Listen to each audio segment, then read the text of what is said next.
Hello, my name's Kelly and welcome to my channel. About 2017, I became addicted to Hoyas. I loved all the different structures that I saw in the leaves, the flowers, some had fragrance. It was amazing just the variety that you could find in one plant that was not only beautiful just by itself, but then the blooms were astonishing. So in 2017, through very generous stumbling across, I amassed quite a big Hoya collection. Due to this guy being dumb, 90% of them died. So it's today, and I am back into collecting Hoyas, except this time they're not free. I am having to buy a bunch online, and it can be a very costly adventure, especially when you're trying to collect as many different ones as you can. One of the things I'm doing to start this video is so that other collectors and I can trade and do swaps and things like that, so my collection can grow, their collection can grow, and so on. So that is a little background about my Hoyas. In the past year, I must have collected probably about 100 different ones again. Today will be my first video covering individual Hoyas. So I think I'm going to do a series in which each plant gets a little bit of individual love so that you can check out the leaves and the growth pattern, and we can talk about the size and where it's from and all of that good stuff.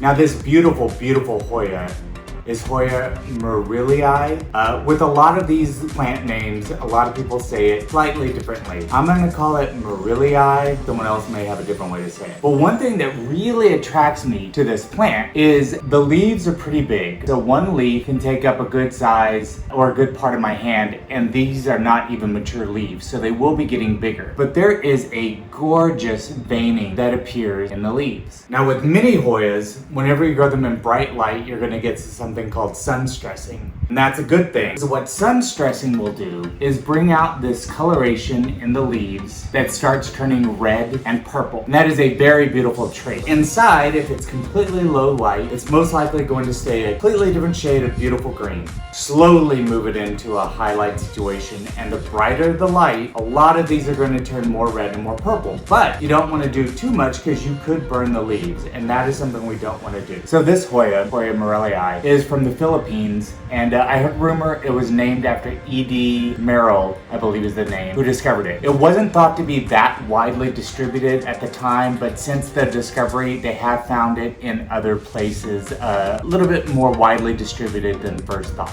As with all Hoyas, they prefer mild climates. So if you're living in some place, subtropical or tropical, let's say Florida, Hawaii, even Southern California, where you don't get too cold at night or in the day, then you can grow these outside. But Hoyas in general like temperatures between about 55 degrees Fahrenheit to about 95 degrees Fahrenheit. Once you go above or below that, they start to get stressed. Even though one part of the yard may be truly cold, the closer you get to the house, it's going to be just a couple of degrees warmer, and oftentimes that few degrees will be all the difference for a plant whether it's going to succeed or fail.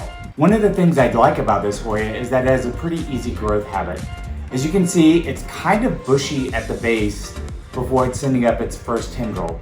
I do believe I got this one as a 1 or 2 leaf cutting, and I planted this in April of this year, and all that you see is the new growth that it's done since I planted it from the 1 leaf cutting that I rooted in April. That's fast. I have other Hoyas I'll discuss that are slow growers. So they're going to be all over. This Hoya prefers humidity around 60%. Anything higher, probably going to be pretty good. Anything lower may stunt the growth. What I use to pot this in, kind of a 1-to-1 ratio of perlite, vermiculite, cocoa fiber, and then sometimes I add horticulture charcoal, sometimes bark.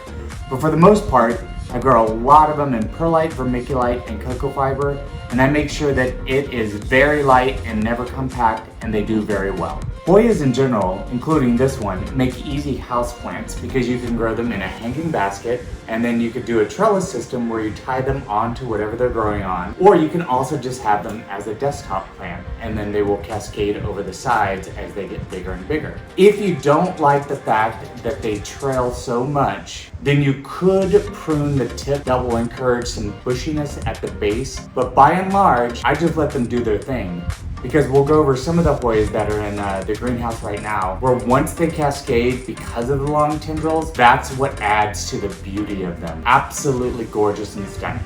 I don't have my own photos yet of the flowers of this Hoya, but I'll see if I can find some on the web and then credit if they're from somebody. But they are a yellow flower. I have actually seen them so pale that you didn't know they're yellow. They're white almost, but they have a good fragrance. They are super, super fragrant. A very pleasant, very, very good smell. So I'm hoping that in not that much time, this one will be blooming size again.